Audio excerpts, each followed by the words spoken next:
Compounding of offences by way of compromise under Section 320, Clause 1 of CRPC.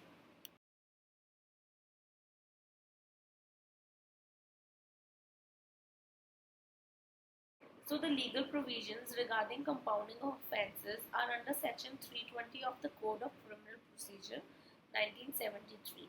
A composition is an arrangement whereby there is settlement of differences between the injured party and the person against whom the complaint is made. It is not necessary that a composition should be in writing, it may be in oral.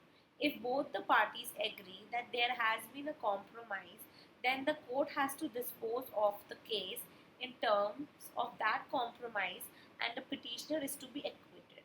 If, on the other hand, parties differ, then the court has to call upon them to lead evidence and then record a finding on such evidence.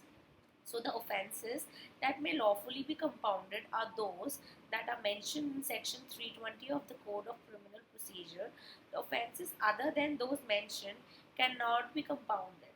So, the offences punishable laws other than the penal code are not compoundable.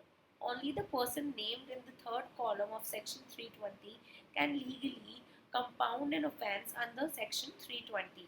Any person may set the criminal law in motion, but it is only the person specified in the third column who can compound the offence. A case may be compared at any time before sentence is pronounced, even whilst the magistrate is writing the judgment.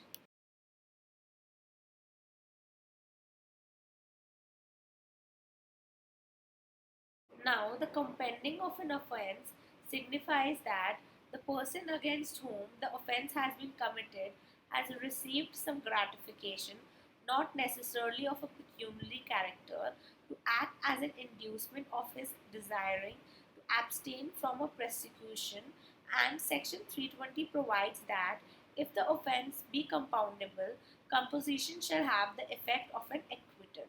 The object of Section 320 of the Code is to promote friendliness between the parties so that peace between them is restored.